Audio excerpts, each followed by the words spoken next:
Chaque voyage commence par un pas qui nous mène vers des destinations inconnues. Une aventure de l'âme, de l'esprit et du corps, un pèlerinage holistique.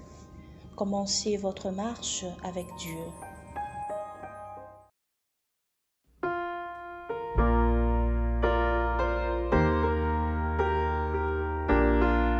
Bonjour famille et amis de la communauté sans frontières. Quelle joie d'être ensemble une fois de plus pour ce moment de réflexion biblique. Aujourd'hui, nous allons réfléchir sur un thème très pertinent, les différences culturelles. La Bible ne cache pas la diversité, elle la célèbre. Dans le livre de l'Apocalypse, chapitre 7, verset 9, Jean voit une grande multitude devant le trône, de toutes les nations, tribus, peuples et langues. Ce n'était pas un groupe homogène, c'était un peuple divers, uni dans l'adoration. Cela nous rappelle que la diversité n'est pas un obstacle à l'unité, elle fait partie du dessein de Dieu. Dieu aurait pu créer une seule langue, un seul style, une seule manière d'adorer, mais il ne l'a pas fait, parce que chaque culture reflète un angle différent du caractère de Dieu. Dans une communauté comme la nôtre, ces différences apparaissent chaque jour. Différentes manières de prier, de chanter, d'exprimer les émotions, de résoudre les conflits et même différentes façons de comprendre les temps et la ponctualité.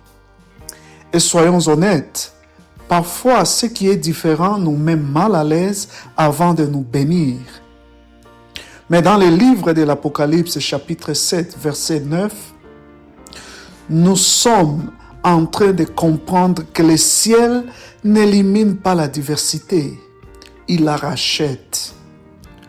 La semaine dernière, nous avons étudié le thème des témoignages dans l'Apocalypse 12, verset 11. Ce passage nous montre que notre foi devient visible dans notre manière de vivre. Aujourd'hui, nous allons plus loin. Notre témoignage se révèle aussi dans la façon dont nous traitons ceux qui ne sont pas comme nous. L'amour se démontre lorsque je choisis d'honorer quelqu'un dont je ne comprends pas entièrement la culture. La maturité se voit lorsque j'écoute, j'apprends et que je n'impose pas mes façons de faire. Et le royaume se manifeste lorsque nous célébrons que Dieu utilise des personnes de différents pays, accents et traditions pour refléter sa gloire. Notre objectif n'est pas que tout le monde agisse de la même manière. Notre objectif est que tous adorent l'agneau de Dieu, qui est Jésus, comme le ciel nous le montre, unis mais pas identiques, différents mais pas divisés. Aujourd'hui, je nous invite à regarder notre histoire, nos langues, nos coutumes, nos expressions de foi. Et je vais nous laisser réfléchir à ceci. Quelle partie de notre culture aimerions-nous que les autres comprennent mieux? Quand nous partageons notre histoire, nous nous connaissons mieux, nous nous aimons davantage et nous construisons un lieu où chaque culture trouve sa place en Christ. Souvenons-nous, la diversité ne nous sépare pas, elle nous complète.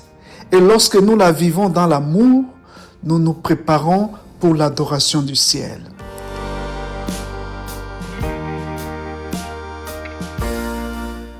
Ce fut une joie de partager ces moments ensemble. Que la paix et la grâce de Dieu nous accompagnent toujours. Et à très bientôt pour notre prochaine réflexion de la communauté sans frontières.